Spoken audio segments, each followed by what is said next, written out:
Hi, my name is Samia from Arabian Child, and today we're going to be talking about 3 steps that you can do to achieve powerful interactions and intentional teaching with children. So what is powerful interactions? Now, it's normal for teachers to have everyday interactions with children.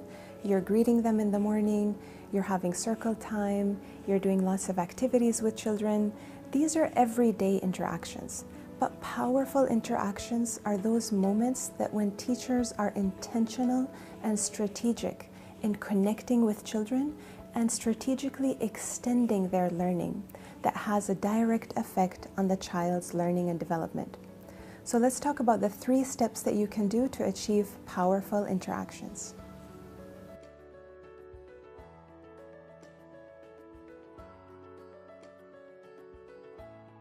Step number 1. Be present.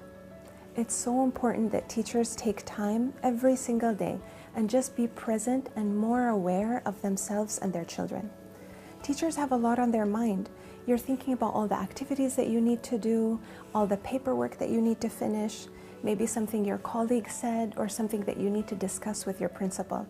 But it's so important that you take time off, forget about the past, forget about the future, and just focus on the present moment. When you do that, your observational skills will be heightened, and then you can be ready to observe the children that are around you.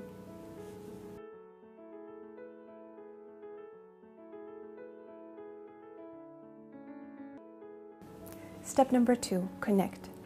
Now we know that all learning is based on a foundation of having a trusting and loving relationship, because kids don't learn from people that they don't love or trust.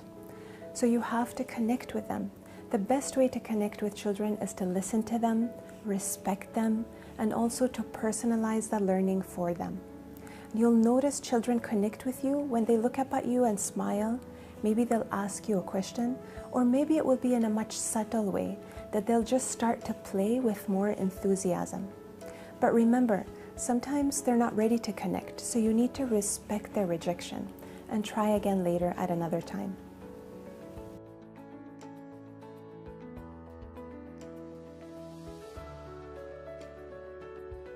Step number 3, extend.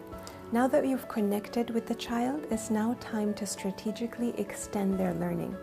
Now you can do this by teaching them new vocabulary, like roll, or maybe new mathematical concepts, like counting, or scientific concepts, like force. Now that's only possible when you really understand child development really well, and you have a plan for what's the next step for that particular child.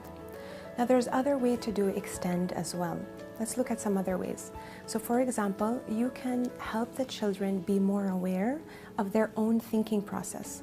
Like for example, maybe you'll notice a child who's excited and you can say, "Oh Malik, I've noticed that you're excited. Tell me what you're thinking about."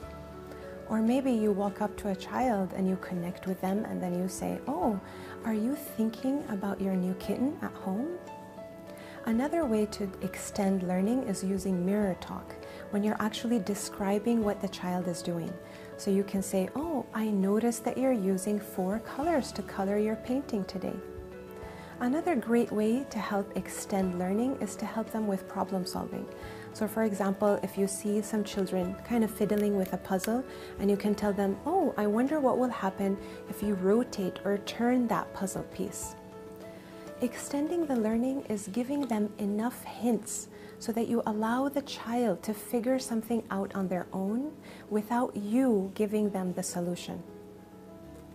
One of the most important standards in quality early childhood education and care is relationships and interactions between adults and children. To learn more about powerful interactions, you can get this amazing book that was given to me by one of the authors. Thank you so much, Judy.